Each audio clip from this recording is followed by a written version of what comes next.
ఇప్పుడు సంప్రోక్షణ ఇవన్నీ కూడా సరే దాని పవిత్రతను కాపాడే దానిలో తీసుకుంటున్నటువంటి చర్యలు.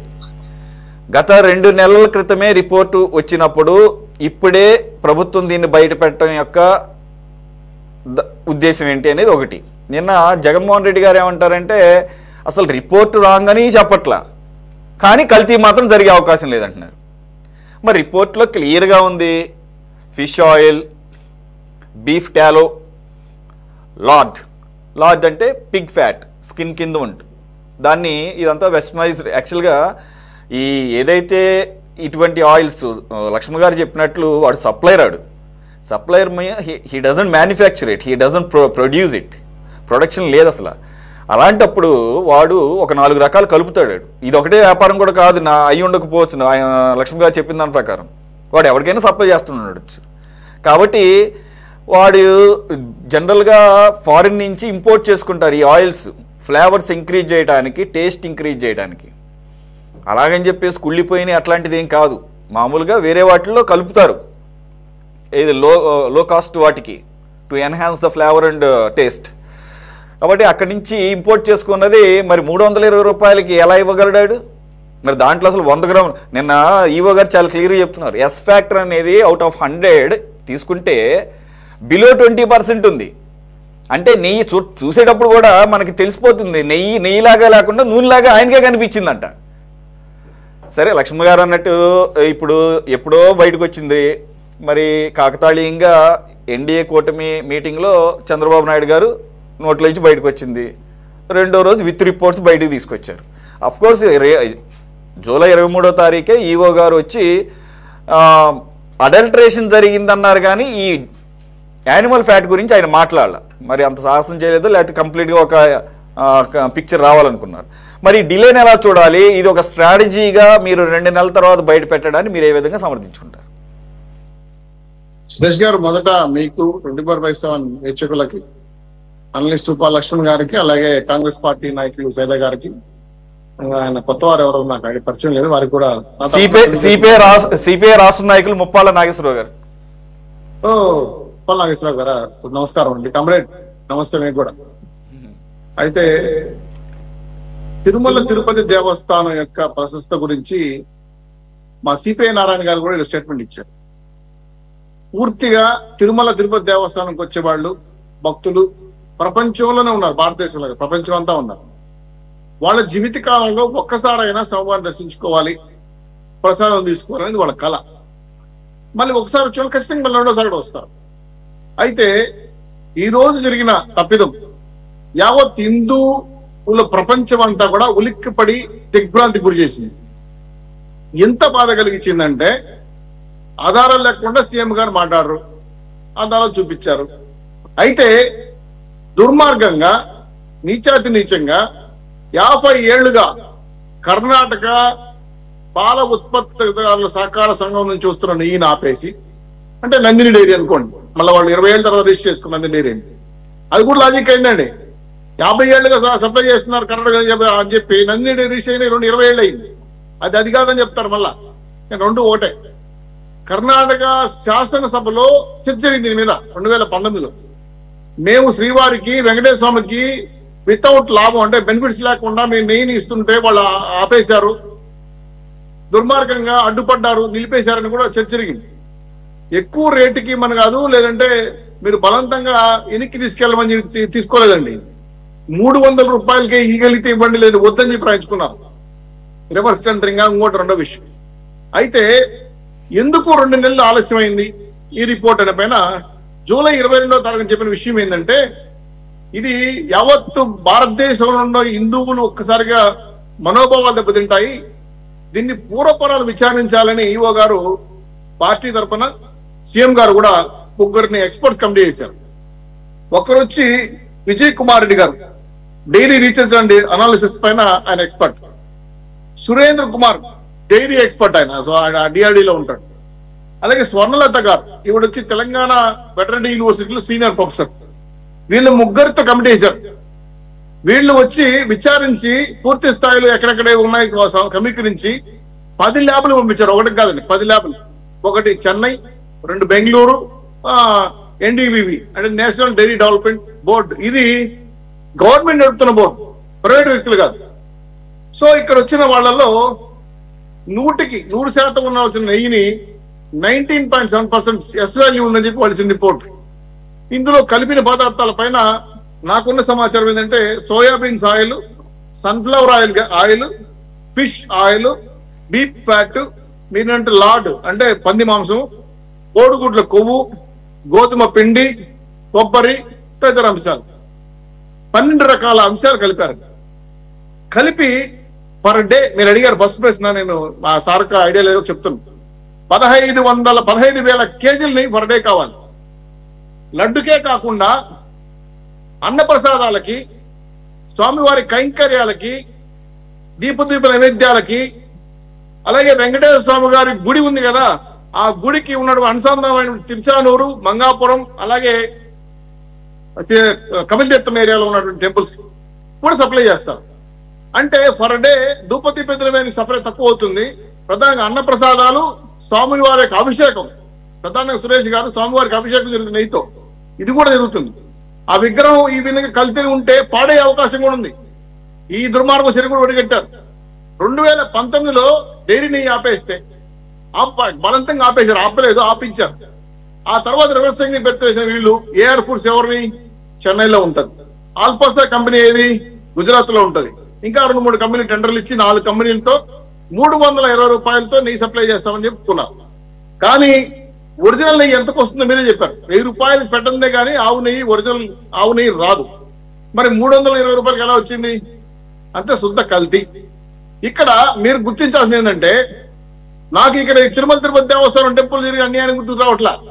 యావత్ ఆంధ్ర రాష్ట్రంలో దేవాలయాలు కూడా అనుమానం కలుగుతాను.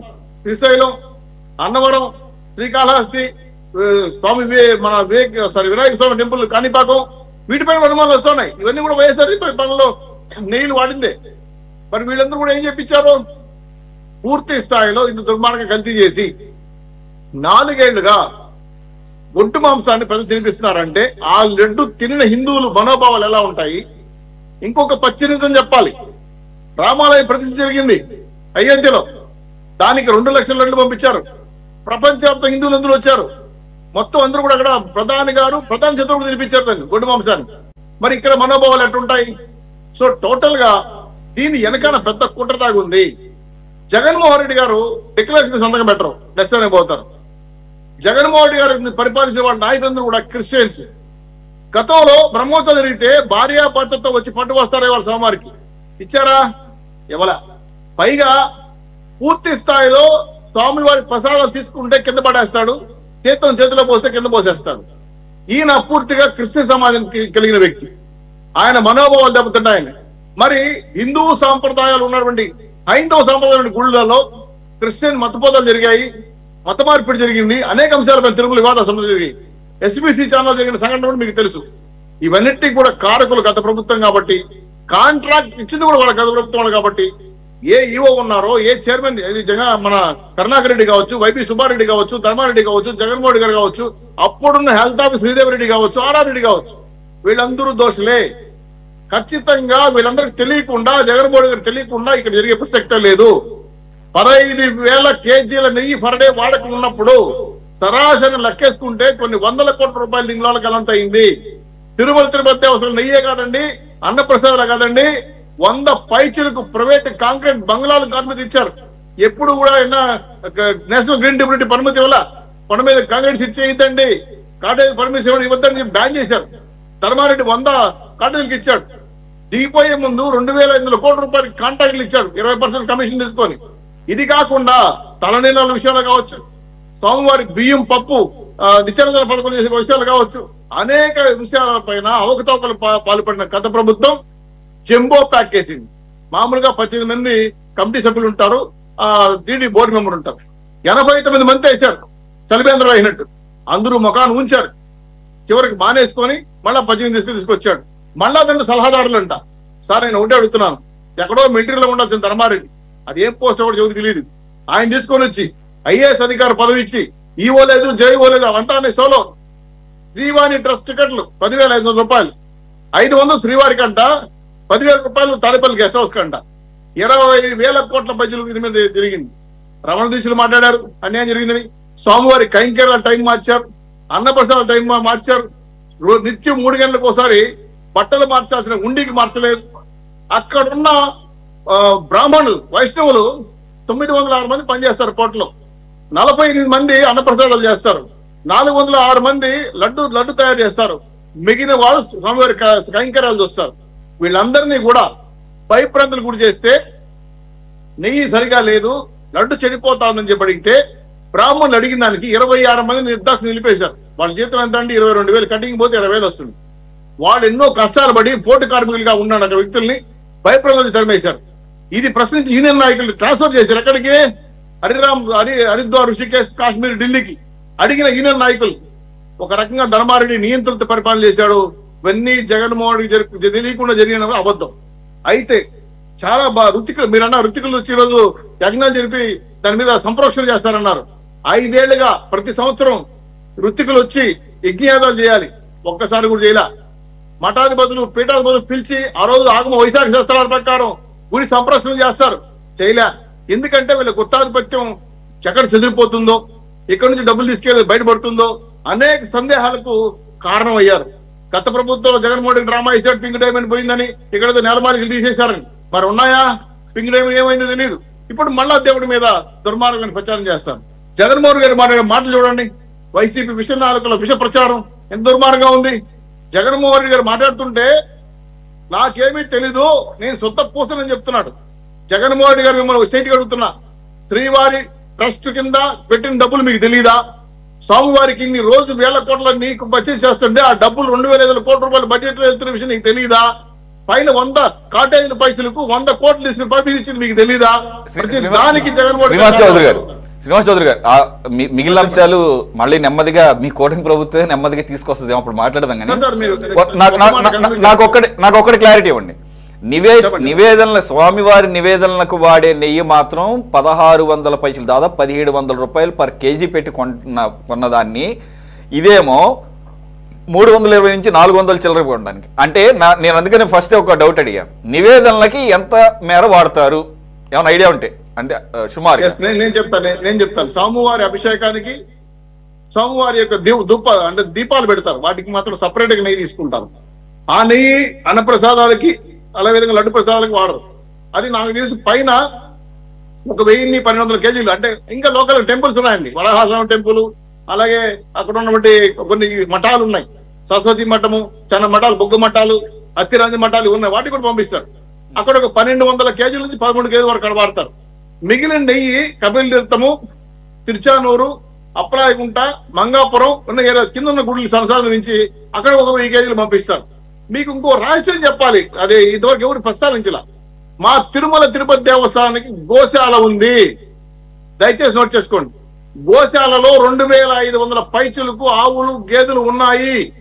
వాటి ద్వారా ఉత్పత్తి అయ్యే పాలు ఎక్కడికి పోతా ఉందంటే, వాటి ద్వారా ఉత్పత్తి అయ్యే నెయ్యి ఎక్కడికి పోతా ఉందంటే ప్రశ్న.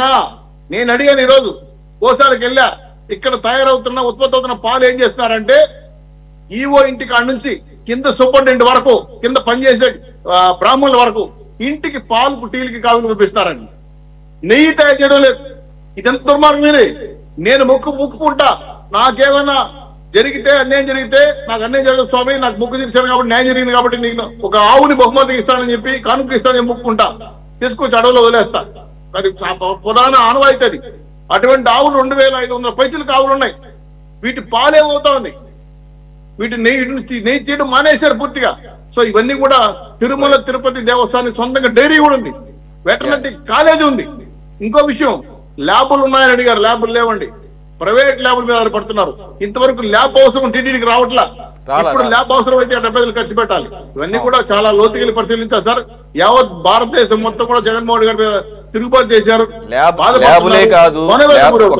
ల్యాబులే కాదు, శ్రీవారికి కావాల్సింది ఏదైనా కానీ చాలా లగ్జరియస్ గా హై కాస్ట్ పెట్టి కొనొచ్చు. దానికి తగ్గ ఆస్తులు ఆయన దగ్గర ఉన్నాయి, దానికి తగ్గ రాబడి ఆయనకి ప్రపంచవ్యాప్తంగా the richest God in the world అనే ఒక పేరుంది ఆయనకి. కొనక్కర్లేదు సార్, అడిగితే డొనేషన్ ఇచ్చేస్తారు సార్. అదే నేనేమంటున్నా. కాబట్టి దారుణమైన విషయం ఏంటంటే నివేదనలకి 1600-1700 పెట్టి కొన్నప్పుడు ఏదో తక్కువ శాతం అవసరం పడుతుందని మీరే చెప్పారు. 15,000 పైచిలకు కేజీలు అవసరం పర్ డే అవసరం ఏది ఆవు నెయ్యి, దానికి మాత్రం ఏది లడ్డూకిను మిగిలిన వాటికి వాడటానికి అన్నప్రసాదాలకి వాడటానికి ఏమో 320 నుంచి 400 రూపాయలు పెట్టి కొంటారు. అదే అటువంటి కాంట్రాక్ట్ యాక్సెప్ట్ చేస్తారా? ఎంత దారుణమైన విషయం. సోమవారం విగ్రహం మీదకి వస్తారు, కెమికల్ ఏంటంటే విగ్రహం ఎఫెక్ట్ అవుతుంది. కాబట్టి ఆ రిచెస్ట్ గాడికి ఏంటి వీళ్ళు జేబులోంచి పెడుతున్నట్టు ఈ రకమైనటువంటి నిర్ణయాలు తీసుకుంటారా? ఎంత అన్యాయం. రైట్. ఒకటి